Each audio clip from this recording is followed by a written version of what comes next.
on the 26th of March 2020 at the Bomas of Kenya.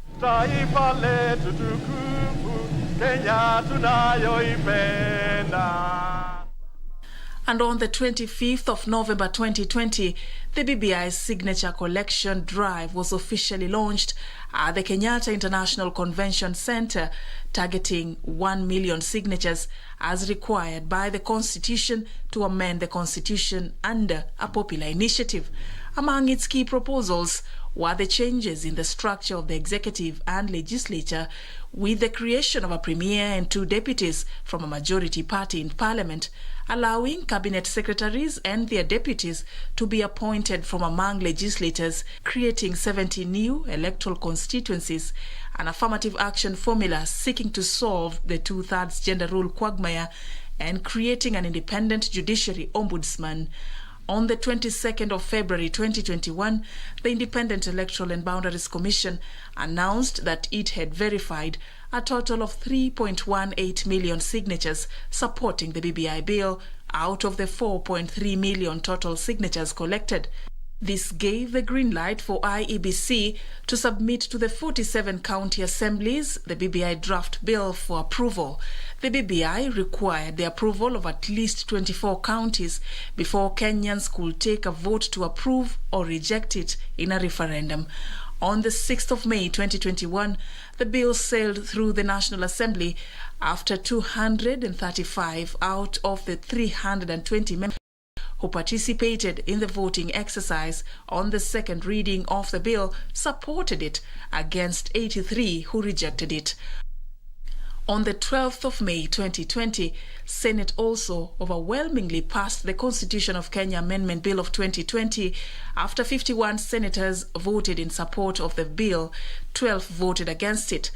But the bill was slowly sailing to a bumpy road. There were at least 8 cases challenging the process filed at the High Court, which were later consolidated. On May 13, 2021, High Court annulled the BBI referendum process. A 5-judge bench ruled that the head of state lacked authority to initiate constitutional amendment through a popular initiative. The judges were also to determine 17 questions raised on the petition against the process. We uphold the judgment of the High Court. On the 20th of August 2020, Court of Appeal upheld the decision by the High Court, declaring the Building Bridges initiative unconstitutional and unlawful. And for the next 3 days, efforts to resuscitate the process will now lie at the judges of the Supreme Court.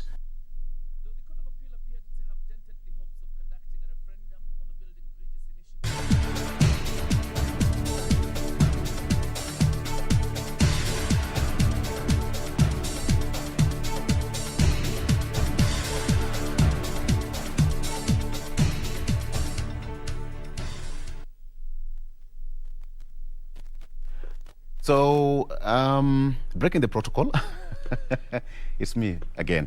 So, the Supreme Court again is sitting the full bench on a 3-day marathon to hear that BBI Supreme Court appeal, which began yesterday. And now, you know, the case, both there you have the photos there, the pictures there of the Supreme Court.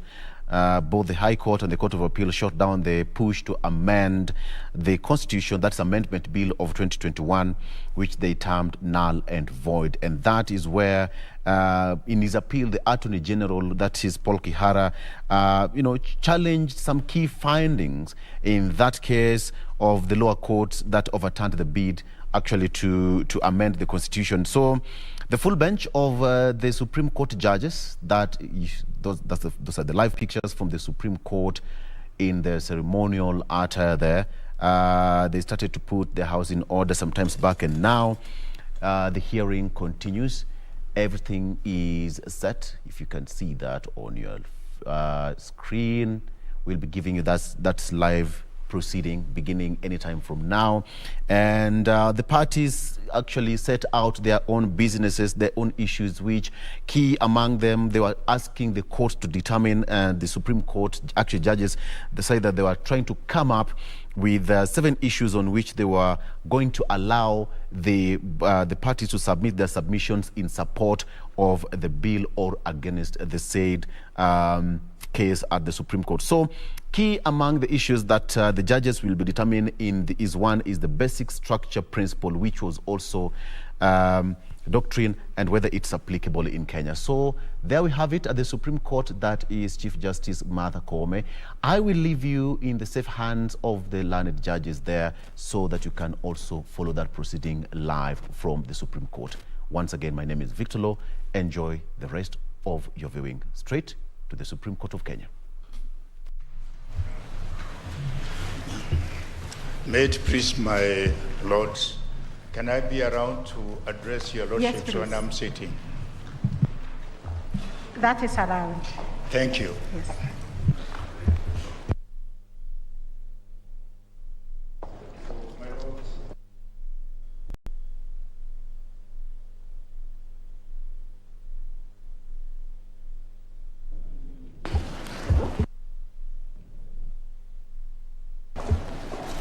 Yes. Together with my learned friend, Mr. Mohamed Nyaoga, Senior Counsel, Mr. Kirago Kimani, Senior Counsel, and Jacqueline Chamngeno.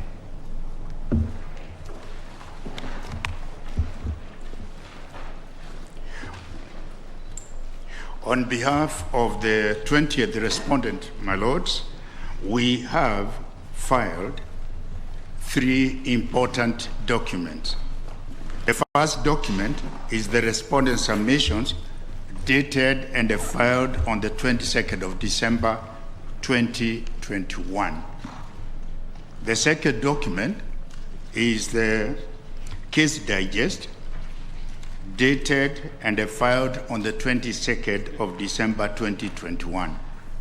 And the last document is the list and the bundle of authorities dated 22nd of December 2021.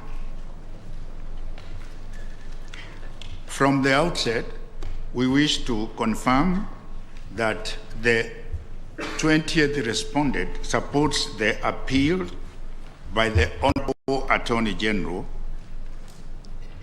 and fully adopts the arguments filed and already highlighted in support of the appeal by the counsel for the Attorney General. Your Lordships recall that you identified 7 issues that should be addressed by counsel to you, and out of the 7 issues, we wish to address the court on 2. The first issue we want to address the court on is, can civil proceedings be instituted against a sitting president?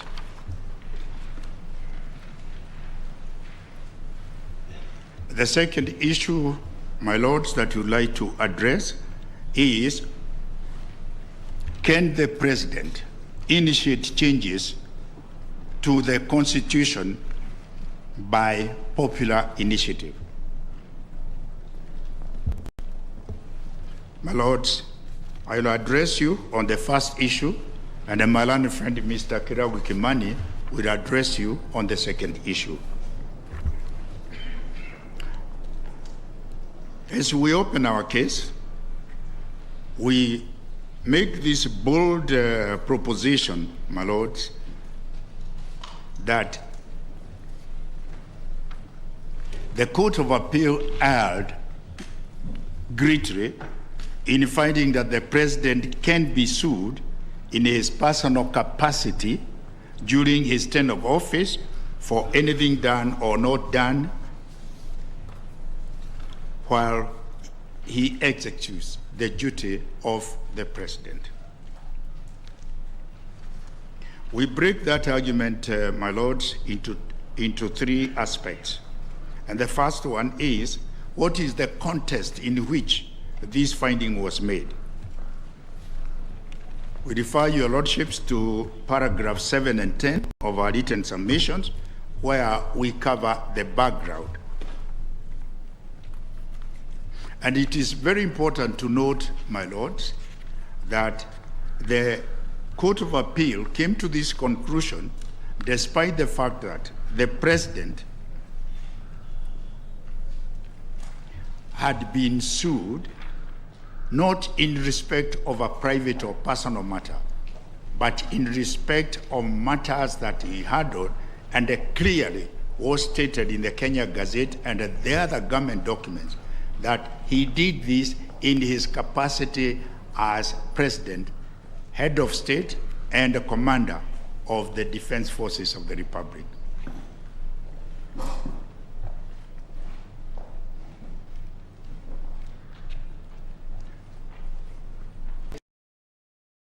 Me now to the presidential immunity. We cover these in paragraphs 11 and 15 of our written submissions on what we perceive or understand to be the presidential immunity. In our humble submission, my lords, this is a very important time whereby the court is being asked to rule on this important matter for the first time. And it's only fair that everything that bears on it should be brought to the court. My lords, the first point of call is Article 143, Sub-Article 2 of the Constitution. Without any qualification, my lords, the article provides for immunity in the following words: civil proceedings shall not be instituted in any court against the president or the person performing the functions of that office during their tenure of office in respect of anything done or not done in the exercise of those powers under this Constitution. Two things that are important. I will be juxtaposing this against judicial immunity. It will be noted there is no qualification to the immunity granted by Article 143(2).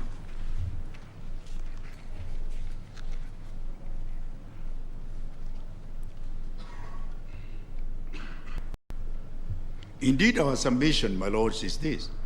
This immunity granted under Article 143, Sub-Article 2, is in absolute terms in regard to functions of the president, where he may commit a civil wrong.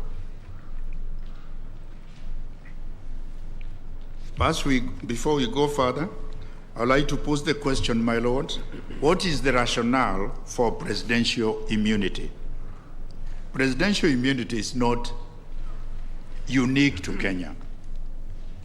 It is a doctrine that has been adopted in many of the presidential systems.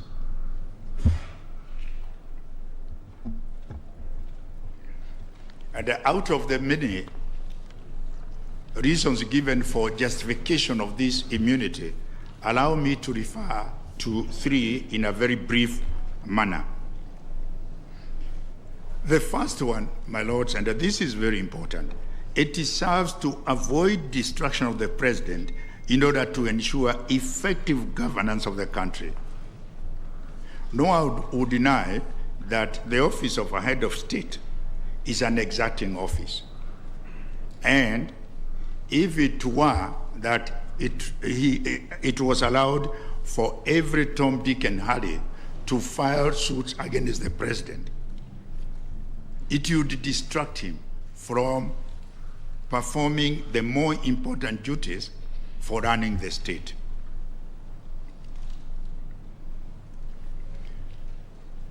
This argument, my lords, is very well developed in the American case of Nixon and Fitzgerald.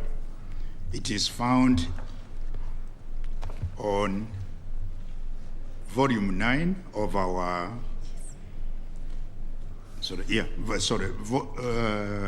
volume 9, page 1314 of the Attorney General's Board of Authorities. We would also request you to have a look at our written submissions, paragraphs 28 to 30, in that regard. The second point that can be taken in regard to the need for this immunity is the interest of national security. Again, it cannot be doubted, my lords, that in the course of doing his work, the president is fed with a lot of information regarding the national security. And not just that, he is also the chief diplomat for the country in dealing with other countries of the world. And in the course of doing this, he gets a lot of information that is useful to the state. One would wish that it will never come to a point where a court would order the president to make a disclosure. Why did you do this? What are the reasons that made you make this decision? It would clearly be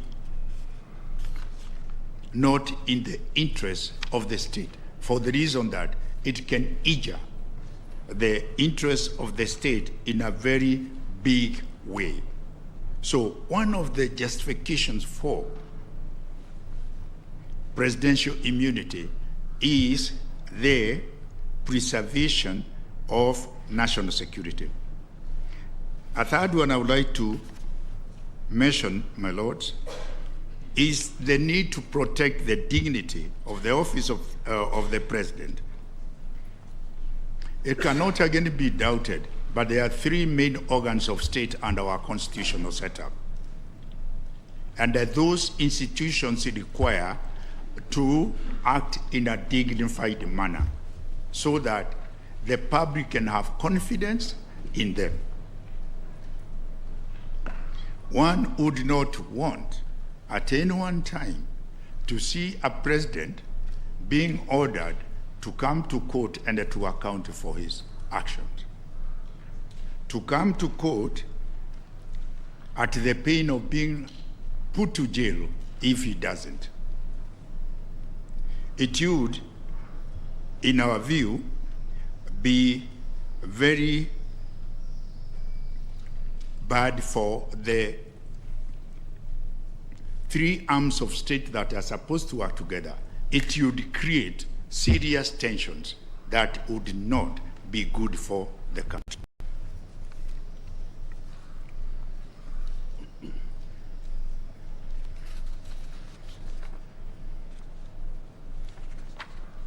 I would like to make some brief reference to the idea of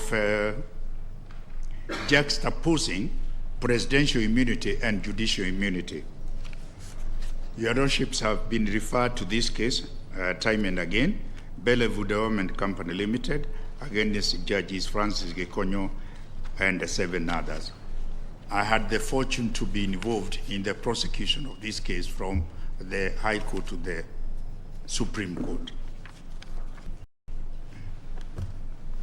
One of the things that came out very clearly in interpreting judicial immunity in that matter was this. The judicial immunity extends as long as somebody is acting in good faith and you are doing your official work. And when it came to interpretation, if that were to be regarded as a limitation, when it came to interpretation of Article 106, the lordships were very clear that despite those apparent qualifications, this was absolute and there was not going to be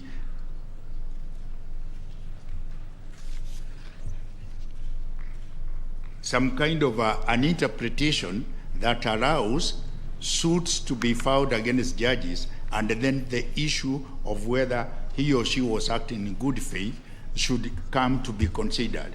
Because by the fact of allowing a suit against a judge, it means already you have subjected him to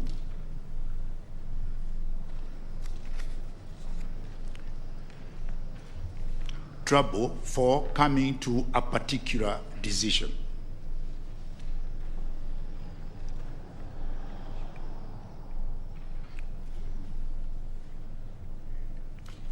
And so, my lords, when you retire, I request you to consider, or rather compare, the provisions of Article 106 in regard to judicial immunity and Article 143. When you do that, my lords, you'll find that in Article 143, there is no codification at all in regard to the immunity of the president, unlike in the case of judicial immunity, where one can read some apparent codification when we talk about acting in good faith.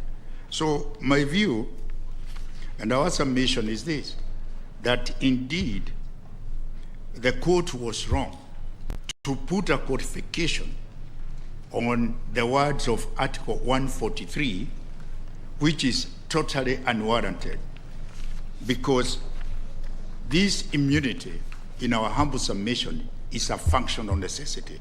Without this immunity, the president cannot operate in the manner that he is expected as head of state and head of government.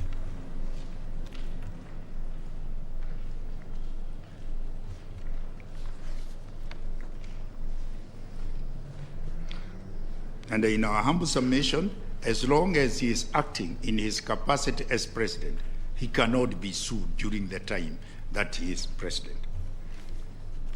But then the question arises, is it that we have created a monster under these provisions of the Constitution? Far from that, my lords, there are provisions for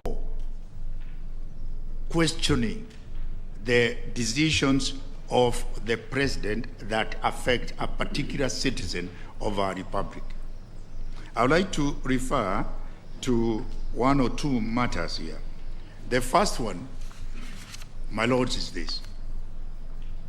You can always sue the Attorney General through judicial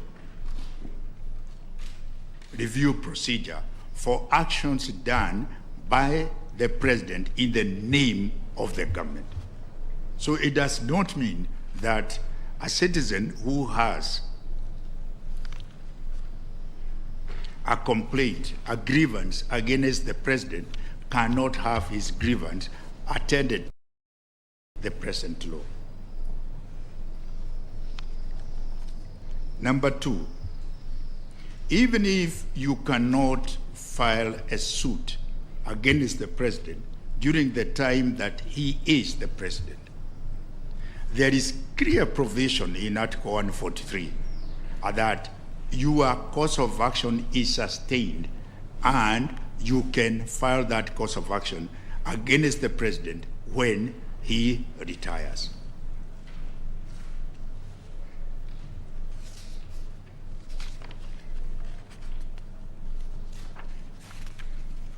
And of course, like the American Supreme Court said, if the president is involved in gross violation of the laws of the state, there is that possibility of initiating impeachment proceedings against the president. So a humble submission, my lord, is this immunity does not create a monster and is totally warranted in law to enable the president to effectively carry out his duties as president.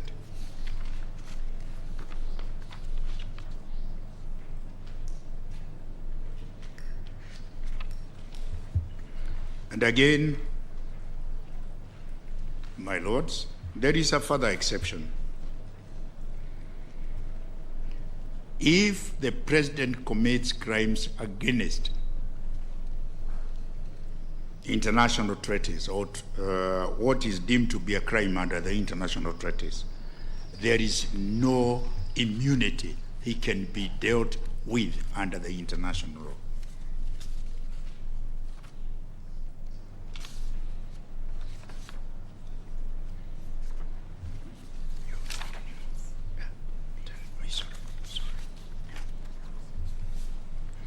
So, my lords, taking into account the practice in the other jurisdictions, which we have incorporated in a summary manner in our written submissions, and taking into account the clear words of Article 143, it is our humble submission, my Lord, that the Court of Appeal erred in holding, contrary to the express meaning of those words, that a president can be sued in his private capacity for omissions or acts of commission committed by him during his reign as president.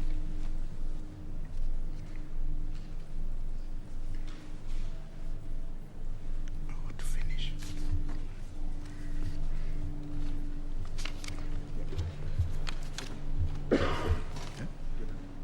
No, just one second. Yeah. So, my lords, in the light of the argument made by the Honorable Attorney General and the arguments that we have made today, we respectfully beseech this court to make a finding that, contrary to what the Court of Appeal did find, the President of the Republic of Kenya, or the person performing the functions of that office, enjoys absolute immunity from civil proceedings during his term of office in respect of anything done or omitted to be done in the exercise of the powers under the Constitution. He cannot be sued in a civil court at all. Number two, the other prayer that we seek today is that civil proceedings cannot be instituted in court against the president or the person performing the functions of that office during their term of office in respect of anything done or not done by them in their capacity as president. My lords, in regard to that issue, I would like to rest our argument at that point, unless your lordship want me to. Yes, correct this. Yeah. I just want to correct a reference, a wrong reference I've made. I have made a reference to Article 106 in regard to judicial immunity. In effect, it is Article 160.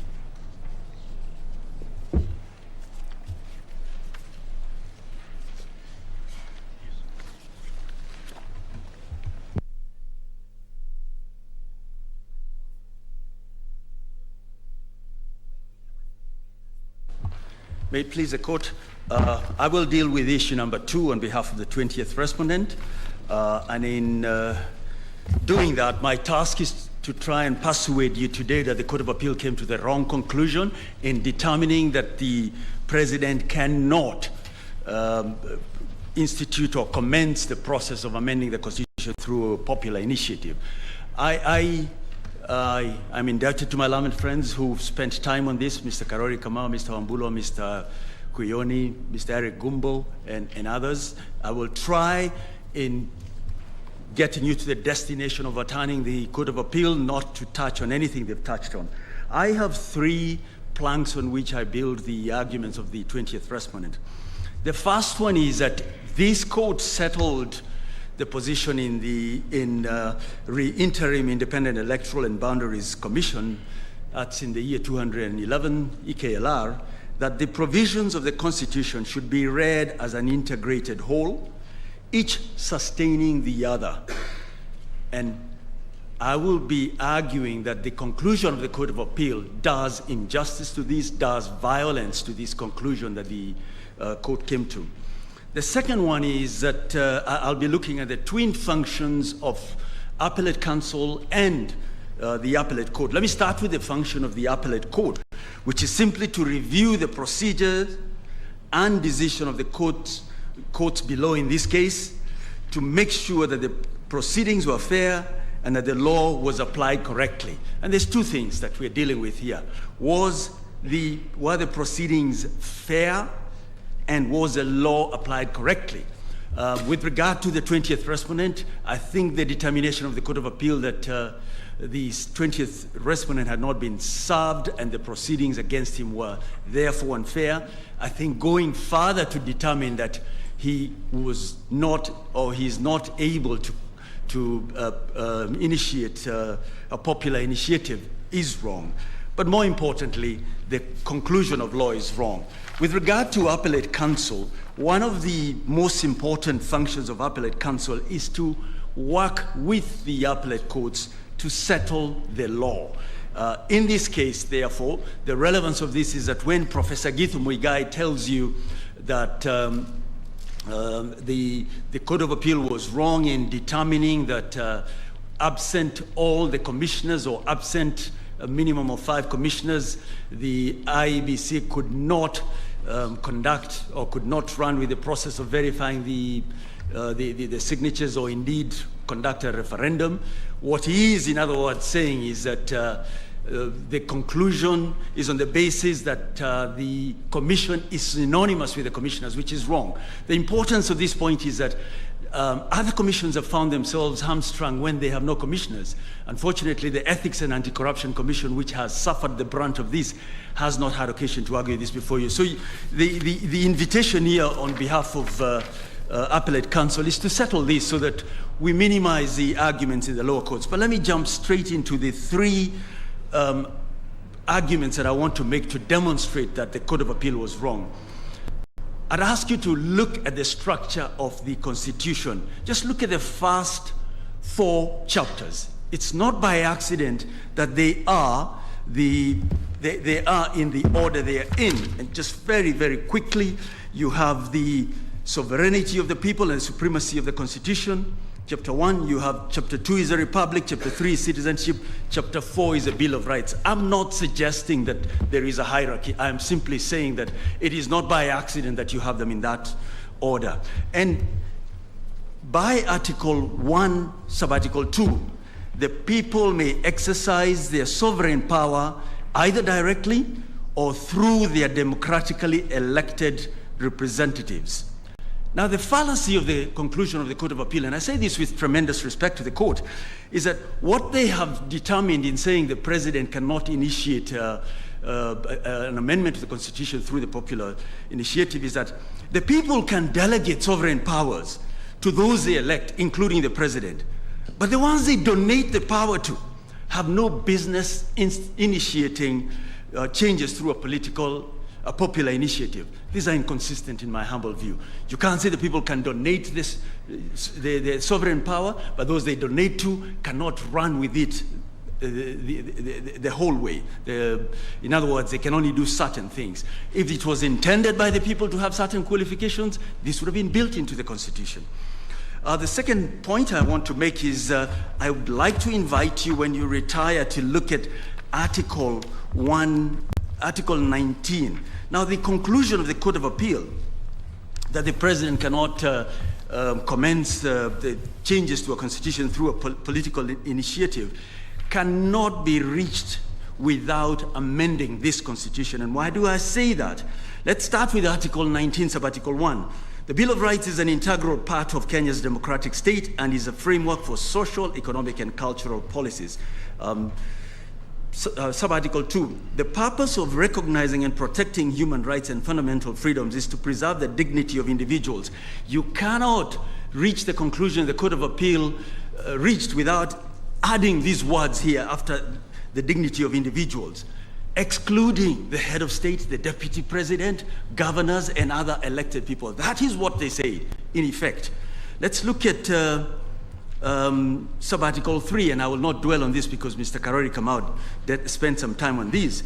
The rights and fundamental freedoms in the Bill of Rights belong to each individual. Again, you have to read in the words, excluding the president, the deputy president, governors, and all other elected persons. That's what the Court of Appeal is in effect saying. Let's look at what the Article 20 then tells us.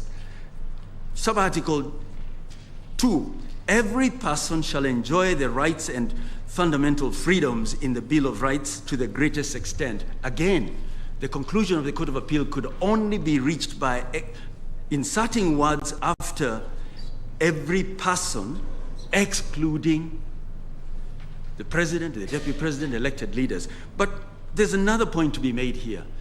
You note that here the word is every person. If you go to Article 260, person includes artificial persons, it includes associations. What the Court of Appeal has said is that while even companies have the right to enjoy this right, the president does not have. Why? Because he vied and was elected. With respect, that is stripping of his rights. With respect, that conclusion is wrong. For these reasons, and those advanced by Malan Mr. Waweru Gatonye, we'd urge you to set aside the order of the Court of Appeal. One last thing, with regard to Mr. Murara Omoke's appeal, because he's the appellant, we will not, for good order's sake, I think, be addressing you.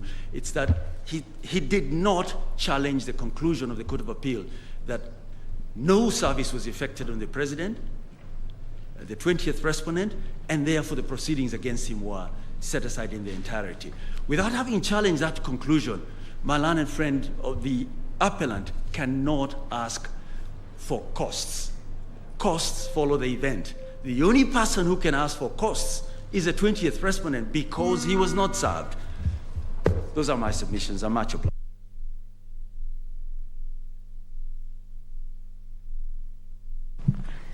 Thank you very much. We'll now have Mr. Asap Arwoche, the 19th respondent.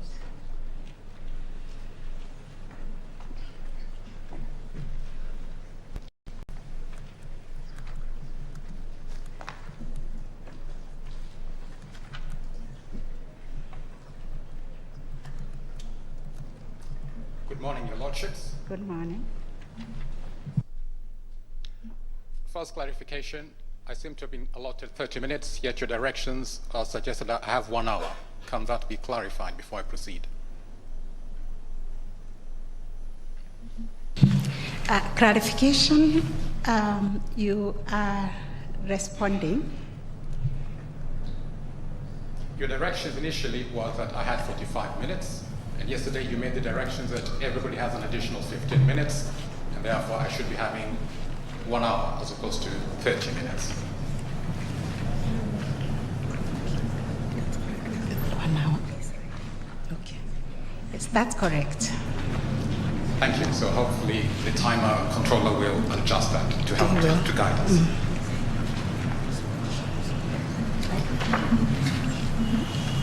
I have filed before this court a response to petition number 11.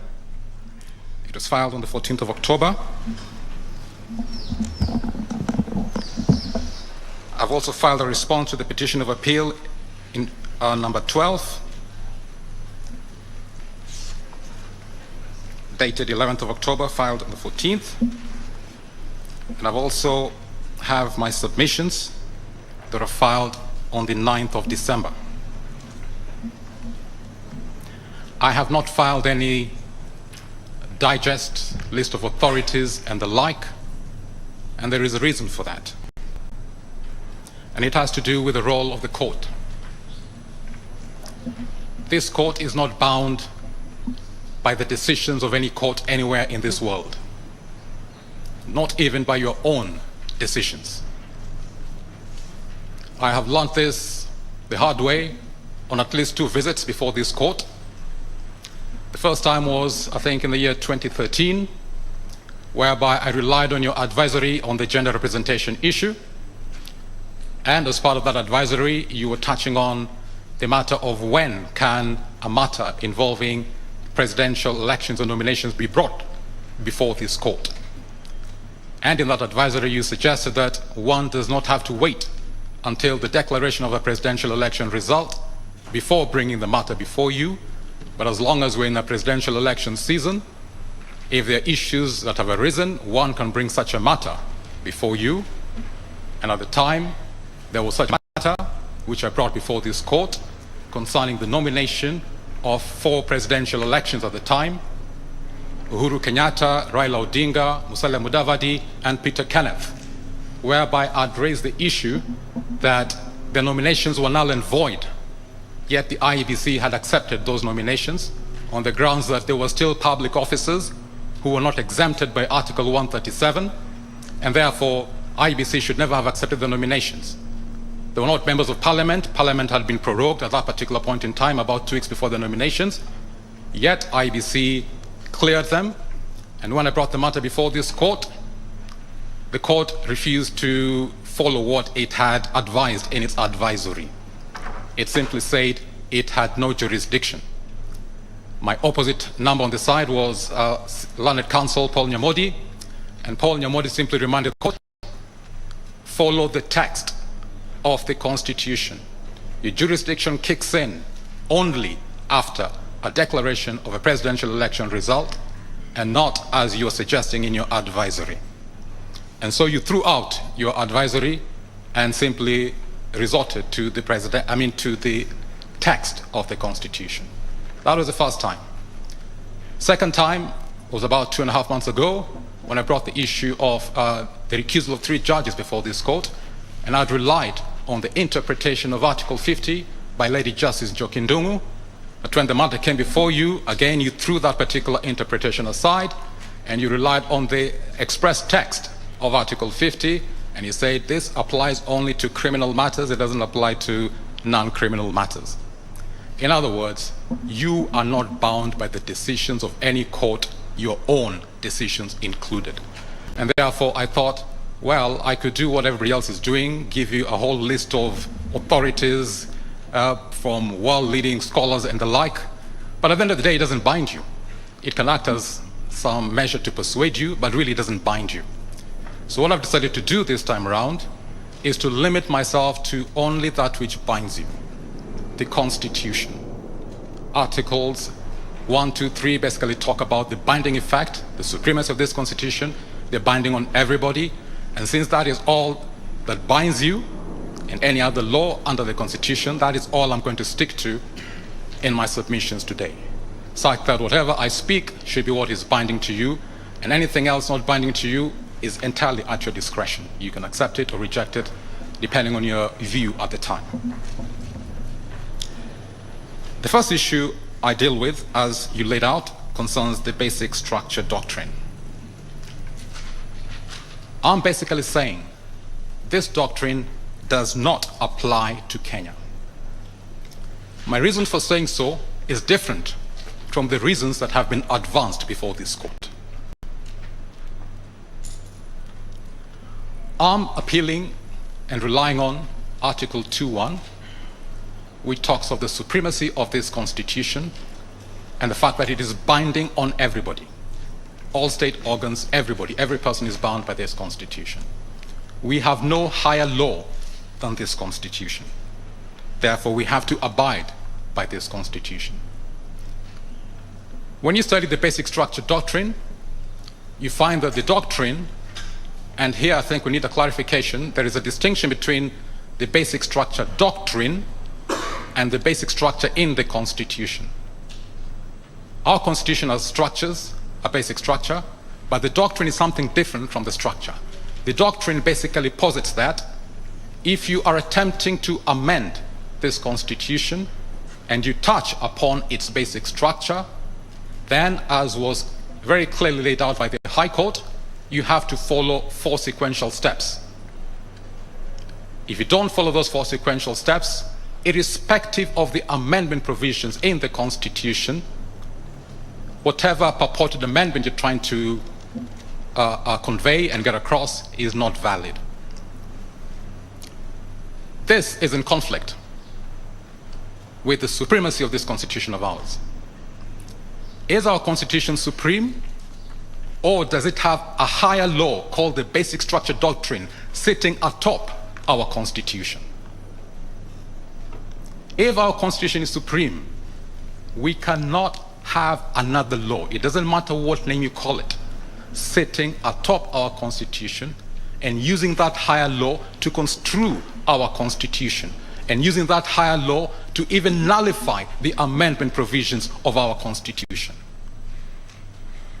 If our Constitution is supreme, then it is supreme, and no law can purport to construe it.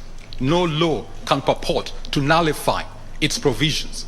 No law can purport to invalidate its provisions. That is the first point. The second point is Article 1, Clause 1, flowing from the preamble to this Constitution.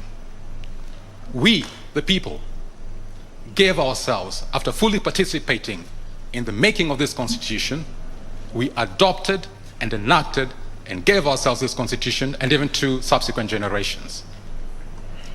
Then the very first article in the Constitution says, the manner we exercise our sovereign power is only in accordance with this Constitution. We limited the manner we exercise our sovereign power. It was a self-imposed limitation, not imposed by anybody external to ourselves. The basic structure doctrine talks about something different. It says we cannot limit the manner we exercise our sovereignty, our sovereign power. If we're trying to amend this Constitution and it touches on the basic structure of the Constitution, then we have to go outside the Constitution. In other words, that is in conflict with the self-imposed limitation that we imposed upon ourselves, saying that we can exercise our sovereign power only in accordance with this Constitution. If we did not impose this limitation upon ourselves, then of course there might be some merit in that aspect of the basic structure doctrine, whereby we can go outside the Constitution and amend it. We can have coup d'etats, revolutions, uprisings, or whatever. But we as a people of Kenya, we said the only manner we are going to exercise our sovereign power is in accordance with this Constitution. Therefore, when the basic structure doctrine talks about the possibility of amending this Constitution in a manner different to what we have laid out in this Constitution of ours, for example, using the 4 sequential steps, that is not in harmony with Article 1, Clause 1. That is not only in accordance with this Constitution, the self-imposed limitation we the people imposed upon ourselves. Therefore, that basic structure doctrine is in conflict with this Constitution. That basic structure doctrine challenges the legality and validity of Article 1, Clause 1. That basic structure doctrine is challenging our own sovereignty. Who is boss in Kenya? Is it maybe President Martha Koome, President of the Supreme Court, or President Uhuru Kenyatta, President of the Republic of Kenya, or Devin D, Chief Champion of the basic structure doctrine in Kenya? Or is it us, the people? Who is boss in Kenya? This is a fundamental question that we have to address.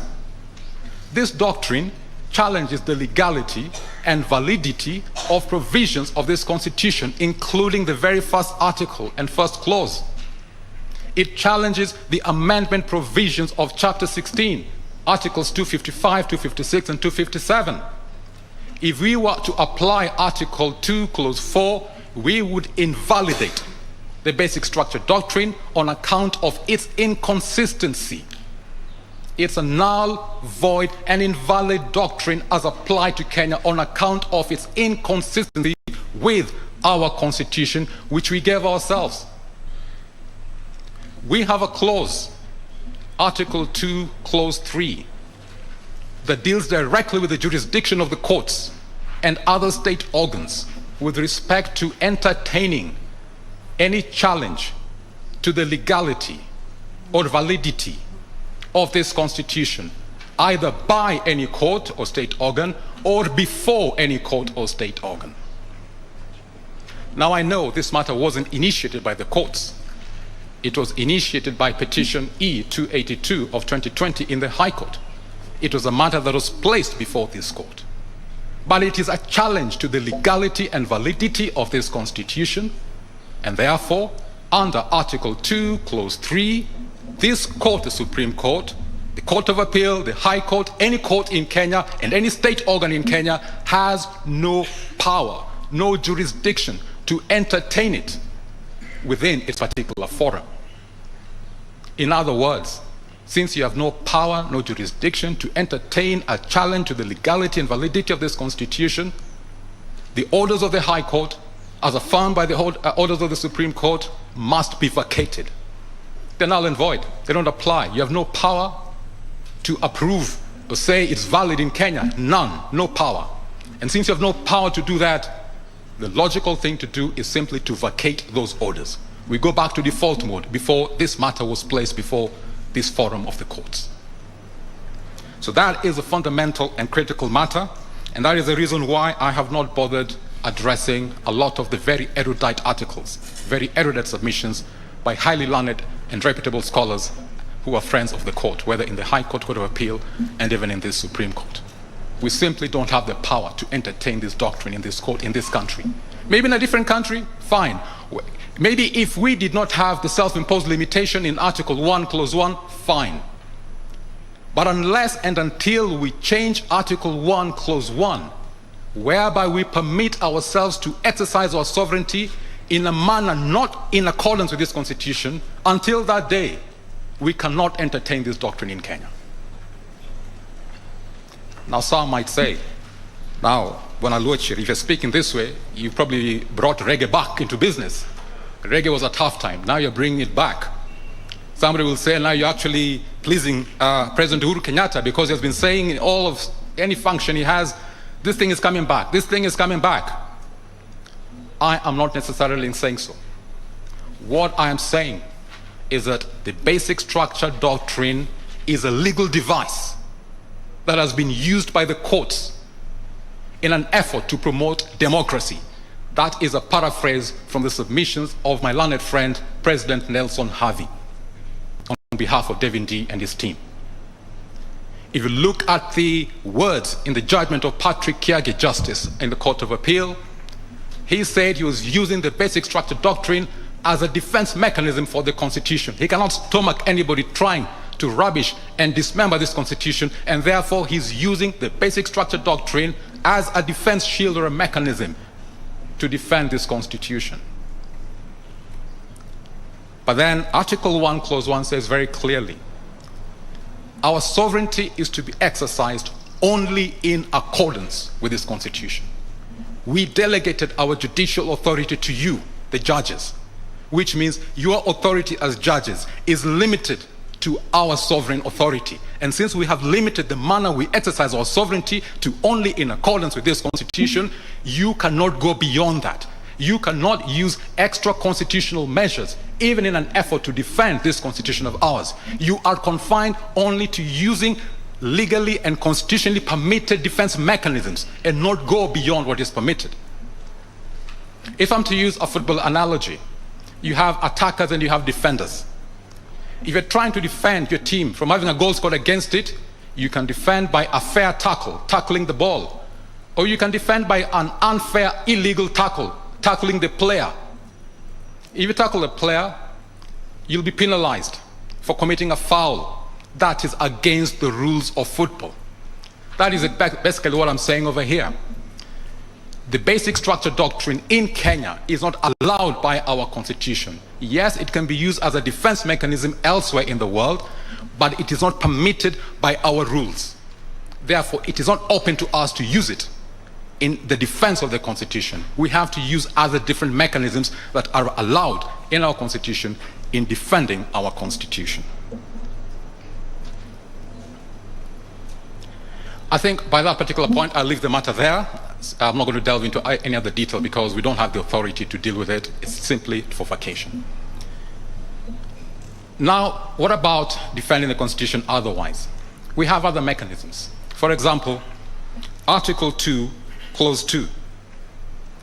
This article states basically that no person may claim or exercise state authority except as authorized under the Constitution.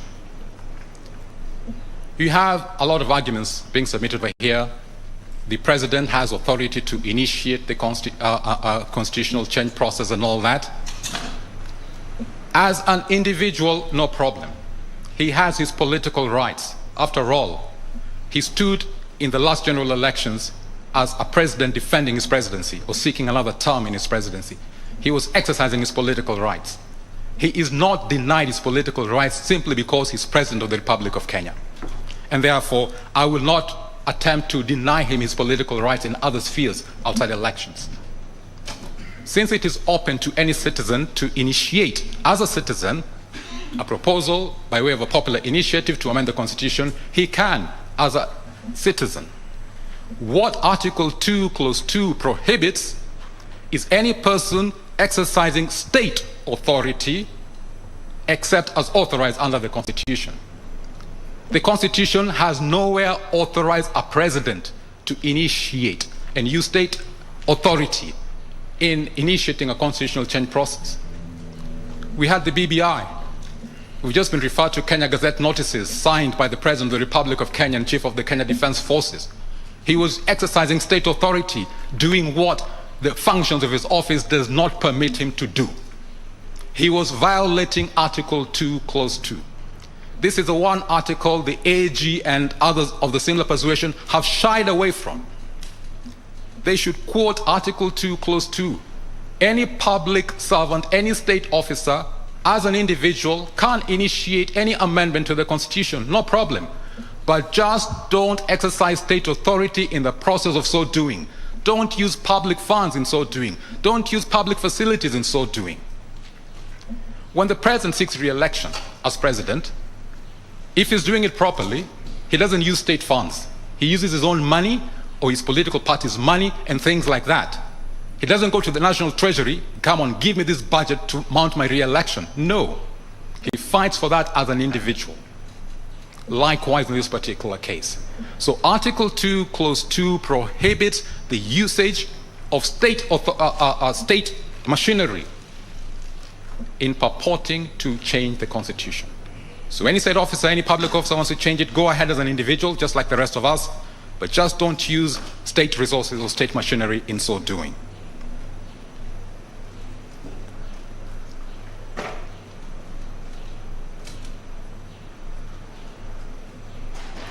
I'll now turn to the issue which is generating a bit of some controversy here, presidential immunity. I'm the one, through my petition in the High Court, E426 of 2020, who brought or dragged the president to court. And I asked for the orders that I asked for, based on Article 143, Clause 2. The pronouncement that came from the High Court, as affirmed by the Court of Appeal, was not exactly what I asked for. I simply said that you can institute civil proceedings against a president for actions that he undertakes or omissions outside his functions of office.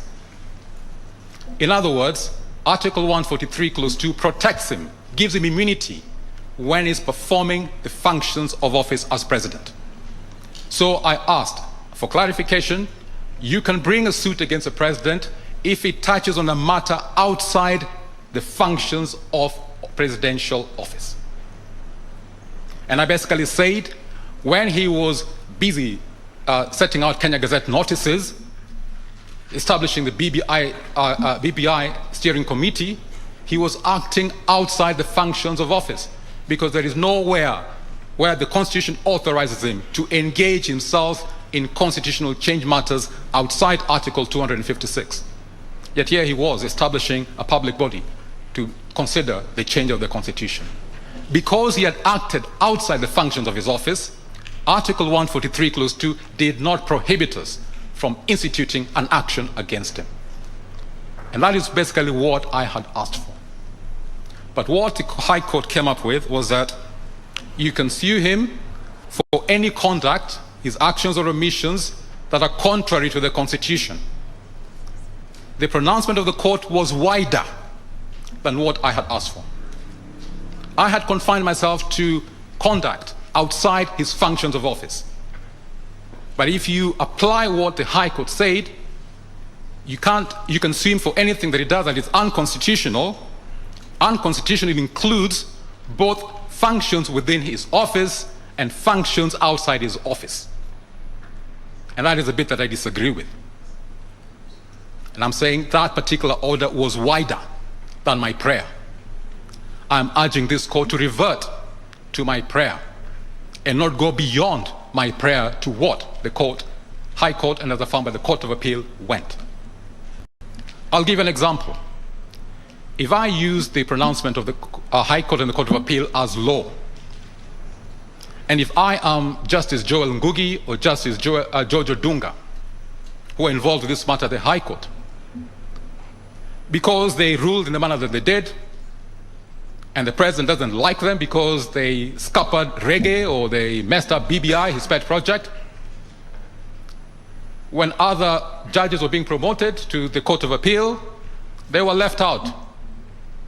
I mean, for us Kenyan citizens speculating, we say the only reason why they were left out was not because of their inability to act as judges, but it was simply because they came up to a determination that messed up the president's plans. Now, if I rely on that particular order from the High Court and the Court of Appeal, Justices Ngugi and Odunga can actually go ahead and sue the president right now, maybe in the Employment and Labor Relations Court, for the deficit in their remuneration compared to what they're earning now as High Court judges, compared to what they should be earning as Court of Appeal judges. And of course they would have a case, because that particular order allows them to do that. The president acted unconstitutionally, violating Article 166, because once he has received a recommendation from the Judicial Service Commission, he's supposed to ceremonially appoint all those judges to office. He didn't do that.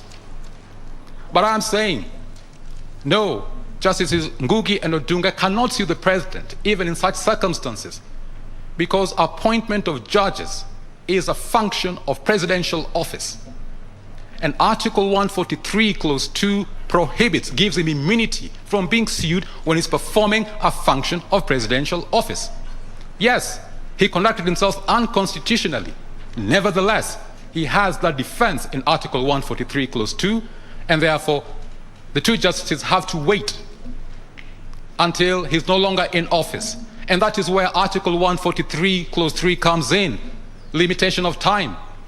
I know it's been raised by the AG, it's been raised by the president's team, trying to misconstrue Article 143, Clause 2. No, it was there precisely to protect the rights of such persons, such as Ngugi and Odunga. If they decide once Uhuru is no longer in office that they want to sue him, they can, but they have to wait. They can't do it now. And that is why Article 143, Clause 3 is there. That same Article 143, Clause 3 can also apply to minor traffic offenses. For example, if you look at Section 50 of the Traffic Act, if somebody has committed a traffic offense, the person intending to prosecute you has to inform you within a particular defined period, 14 days or so, or send you a notice to your last postal address and things like that.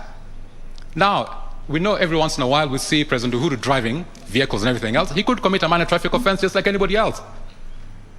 But because that particular criminal offense or traffic offense, as the case may be, does not fall under Article 143, Clause 4, one covered by an international treaty, you can't sue him. But since the Traffic Act puts very clear defined time periods, 14 days to do A, 14 days to do B, Article 143 protects the rights of the DPP to bring any prosecution against the president if he was involved in such a minor traffic offense, as the case may be. So Article 143, Clause 3 is not superfluous as suggested by the AG. The president does not have absolute immunity. He has limited immunity with respect to civil proceedings. Also, we need to get some clarification here. Article 143, Clause 2 gives him immunity against civil proceedings being instituted against him. It doesn't talk about immunity against constitutional proceedings. It doesn't talk about immunity against electoral proceedings. After all, we have presidential election petitions. The president is sued. He was sued by Raila Odinga in the last presidential election petition. And that was valid and it was admitted before the court and the matter was dealt with. In other words, we are only talking about civil matters. Constitutional matters can be brought against the president. Electoral matters can be brought against the president in his own name. So when we hear the president's team trying to argue for blanket, absolute immunity on grounds outside the Constitution, you must not allow yourself to be misled on that particular path they're trying to lead us. In fact, they're calling upon the case, the Bellevue development case. It was decided, well, at least the lead judgment in the Court of Appeal was by Patrick Kiage. I've read through the case, and I believe that was a simple case of judicial overreach. Judges could be accused of basically protecting themselves and using their position, their office, to protect themselves as opposed to stick to the letter and spirit of the Constitution. If we, the people, in the exercise of our sovereignty, says you can't sue a judge except if they act unlawfully or not in good faith, we knew exactly what we're talking about. We cannot have a judge come and say, no, judges are superhuman. They're super righteous. I mean, you can't have a judge doing anything unlawfully or out of good faith. So therefore, I'm going to ignore those particular phrases, those qualifications. Unlawful, without good faith, that's out of order. That judgment was wrong. And when it came to the Supreme Court should have shut it out, but it did not. And I think even the Supreme Court was wrong. But then, as I said at the very beginning, you are not bound by the decisions of anybody, not even your own decisions. Therefore, don't allow yourself to be bound by that wrong decision which you affirmed, which came from the High Court. The letter of the Constitution in terms of judicial immunity is exactly as we put it. If you act unlawfully, if you act without good faith, you can be sued. I know the lower courts wouldn't do anything different to what you've said because you're bound by your orders. But now we're calling upon you to do the right thing. Be faithful to the Constitution. The sovereignty we delegated to you was only in accordance with this Constitution, not beyond this Constitution, not by the exercise of judicial overreach or any other judicial games people play. No. Just like we're supposed to be faithful, you too are supposed to be faithful to that particular Constitution. And therefore, the Bellevue decision case is wrong. Depart from it and do the right thing. Because right now the president is saying, well, judges, you gave yourselves absolute judicial immunity. The Constitution did not, but you gave yourself absolute judicial immunity. Come on, do me a favor too. Give me, the president, also the same judicial absolute immunity that you gave yourselves. That is basically what the president's team is asking over here. We cannot have that. No. Who is boss in this country, I asked earlier on. Is it Martha Koome? Is it Uhuru Kenyatta? Is it Devin D? Or is it us, the people? Who is boss? If we, the people, are boss, then our word should rule and prevail. And if we put qualifiers in judicial immunity, like unlawful, not in good faith, we mean exactly what we say when you put those particular phrases in the Constitution. They're not to be ignored by judges. You're supposed to act faithfully in upholding that Constitution. That is the delegated authority we gave you, not to act beyond the authority we gave you. So Bellevue decision is wrong. Uhuru Kenyatta as president cannot rely on that in an effort to get himself absolute immunity. He does not have absolute immunity. Section 3 of the Supreme Court Act talks about this court using history in an effort to get to the text and context of matters and all that. Section 14 of the retired Constitution was dealing with presidential immunity. You can compare that with Article 143 of the current Constitution, and you'll find that on the criminal side, we reduced the immunity of the president because we inserted Article 143, Clause 4, whereby we allowed him to be sued in criminal matters if the matter touches on an international treaty which allows him to be proceeded against. So we reduced his immunity. Very consciously we did that. When it comes to Article 143, Clause 2, dealing with civil proceedings, in the retired Constitution, you could not institute or continue any civil proceedings against a president. Then he had absolute immunity against civil proceedings. But under the current Constitution, you're only prohibited from instituting, which means if he had a pre-existing civil matter before he became president, that continues, which means again, we reduced his immunity in the current Constitution. So we, the people, reduced his immunity. The president's team is asking us, asking you as a court, basically to enhance it and give him absolute immunity. We cannot have immunity for impunity. No. We want a president who lawfully abides by this katiba of ours, lawfully abides by our national legislation. We cannot have him doing anything he feels like president, as asked by the second prayer of the president's team. The first prayer is faithful to Article 143, Clause 2. But the second prayer says he wants immunity for anything he does as president. If you grant him immunity for anything he does as president, then he'll be immune from any action such as what he did in this BBI case. He exercised state authority in pushing the BBI case, yet he had no authority under the Constitution to appoint the BBI Hearing Committee, to engage himself in constitutional change conduct. That is not allowable. He wants to be given more than we, the people, gave him. And you, as the Supreme Court, in being faithful to only in accordance with this Constitution, cannot. In fact, you have no power to enhance his immunity. I know they've given us very wonderful reasons, dignity, confidentiality of state matters, etc., etc., etc. Yes. But let us look at the record. How many cases in the last 11 or so years since the Katiba has been in place, 12 years almost, have been brought against the president on civil matters? On civil matters. Forget about electoral matters. Forget about constitutional matters. Civil matters. Frankly speaking, I'll be very hard-pressed to find any. Kenyans are not litigious against the office of the president. No. We respect that particular office. Even if you take my case in 2013, that was before Justice Lenaola, it was on a constitutional matter. It was not on a civil matter. I was not seeking any money from them. No. So let us be faithful to this constitution of ours. The president's team, they want to be granted immunity for impunity. We say no. We are a lawful, law-abiding nation. The rule of law is one of the principles of national governance that we have in Article 10. We have to uphold that. Everybody has to abide by the law in this country. Whether you're president, whether you're a judge, whether you're a private citizen, all of us have to abide by the law in this country. Under Article 27, which the president's team relied on, all of us are equal before the law, even if you're president. We do not have two tiers of citizenship, two tiers of persons. We are all equal before the law, and all of us must abide by this law.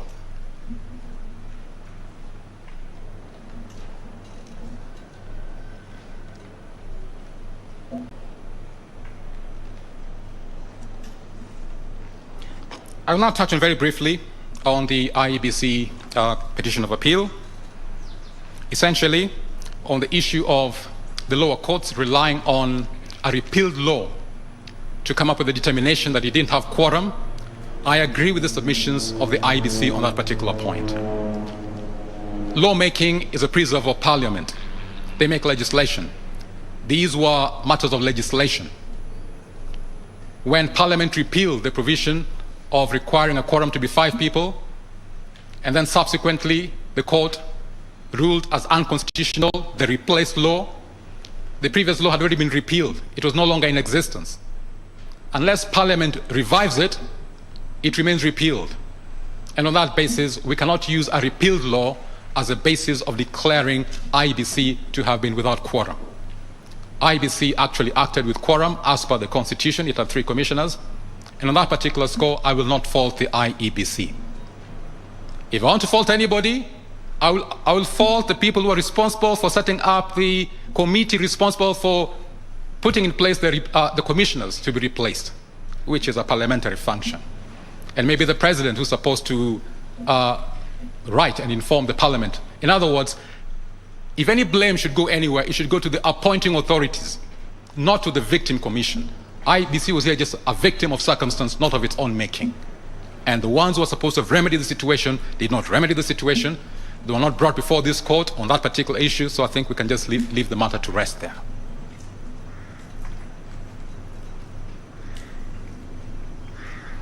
I will touch on briefly to the other petition of appeal, Morara Omoke's one. I know there's been almost like a chorus saying that he's been asking the wrong question, whether we should be having multiple questions or singular questions in a referendum, whether he jumped the gun, he should have waited until we got to the stage of Article 257, Clause 10 and all that. But I think we need to restate something which was even mentioned by the AG's team and others who spoke in that particular regard. which is, in a referendum, we are voting on a bill. It is a bill that goes to Parliament. The parliamentarians vote on a bill. They don't vote on multiple questions, they vote on a bill. In a referendum, it is a bill that is put before the people, and they basically say yes or no to the bill. What was not said before this court was, what are the contents of this bill? That was a bit that was not mentioned by the AG, the President's team, the IEBC, and others who supported them, like the Parliament. If you look at Article 255, 256, and 257, it is extremely clear, and it is very consistent. In fact, there is no evidence of even a single inconsistency. A bill can only deal with a single subject matter, a single amendment. Therefore, yes, we vote on a bill, but that bill can only contain one subject matter. So let's say, for example, it was a bill touching on Article 255, Clause 1, Sub-Articles A to J. You cannot have a bill with all those 10 subject matters mentioned there. That is not in harmony with Chapter 16. You can only have one bill with one subject matter. If you want to address all those 10 subject matters, then you have to give the people 10 different bills and have 10 different bills circulating all over the country, each particular bill meeting the threshold of at least 1 million registered voters supporting it. That is what they should have mentioned. And if that is the case, which I believe is the case, then the issue raised by Morara Omoke's petition of appeal is actually addressed. We'll only be having one question in one bill in a particular referendum. Even if we had 10 issues come at once, we can have 10 different ballots, one ballot for each bill, just like we have 3 different elections in a general election. A voter is given 6 different ballot papers, and you vote for each different position. So in this particular case, we should be given 10 different ballot papers, a ballot paper for each bill, and we vote individually for each bill. That is basically the position in Articles 255, 256, and 257. And that is basically what this court should clarify. Such that when parliamentarians within Parliament are debating on constitutional change matters, they restrict themselves to one issue in a constitutional amendment bill. And the same applies to anybody pursuing the popular initiative route. One issue for each constitutional amendment bill. That is the clear record in the amendment chapter of the Constitution. And that also addresses one of the defense mechanisms we have inbuilt in this Constitution against the hyper-amendment culture that we had from 1963 until we had this Constitution in 2010. I know some of us have tried to bring the basic structure doctrine as a defense mechanism, and that is not permitted by our Constitution. But what we put in place here to forestall the culture of hyper-amendability of this Constitution is that if you want to amend it, you can only bring one issue at a time. And therefore, it will take a pretty long time. Knowing how long it takes to collect 1 million signatures, how long it takes to do all these things, it might take maybe 74 years. If these people who are promoting the BBI bill wanted to have all the different issues in the BBI to be passed by this particular country. So it is an inbuilt defense mechanism we have in our Constitution for its defense. I am urging this particular court to uphold the inbuilt defense mechanisms and not to import illegal, unlawful, unallowable defense mechanisms as a basic structure doctrine in the defense of this Katiba of ours.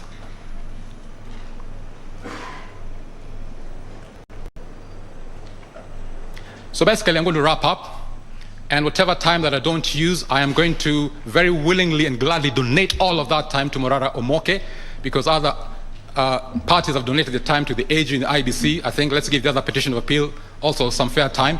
So any time that I don't use, I'm going to donate that to Morara Omoke and his team. But essentially, I began by asking the question, who is boss in Kenya? Is it Martha Koome, the President of the Supreme Court of Kenya? Is it Uhuru Kenyatta, the President of the Republic of Kenya? Is it David Ndii, the champion of the basic structure doctrine, as represented by President Nelson Harvey? Or is it us, the people? In this Constitution of ours, we the people are the sovereigns. We are boss. We have limited the exercise of our sovereignty to only in accordance with this Constitution, and so we must be faithful to this Constitution. Any constituted power, be it the executive, legislature, judiciary, independent commissions must conduct their affairs to only in accordance with this constitution, because that is the sovereign power that we've delegated to them. We have reserved to ourselves exercising our sovereign power in a manner different to this constitution, but only when we change Article 1, Clause 1. For now, while Article 1, Clause 1 remains in our laws, we have not allowed ourselves and anybody we have delegated our sovereign power to do anything different from only in accordance with this constitution. I think with those particular remarks, I rest my case, and I hope when you retire to your judgment, you do the right thing. Thank you. Thank you for ending on the happy note that Martha Koome is not the boss. We the people, the sovereign people are the boss.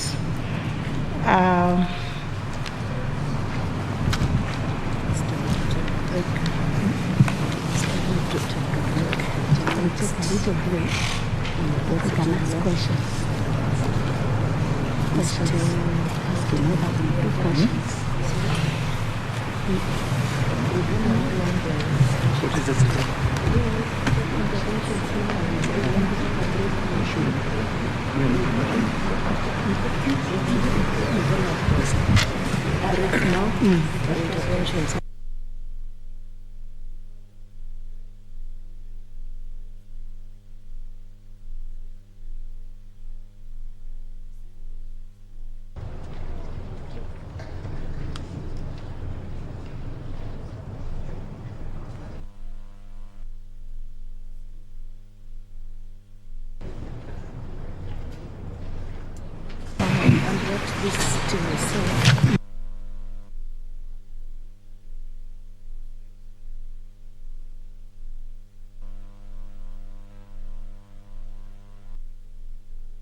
Okay, it's almost 10:20. We had intended to break at 10:30, but we still think we can take a short break now. And just to indicate that for those who have submitted, the court will make some interventions and seek some clarification or questions when we resume, before we go to the next round of submissions. So we'll rise and convene at 11.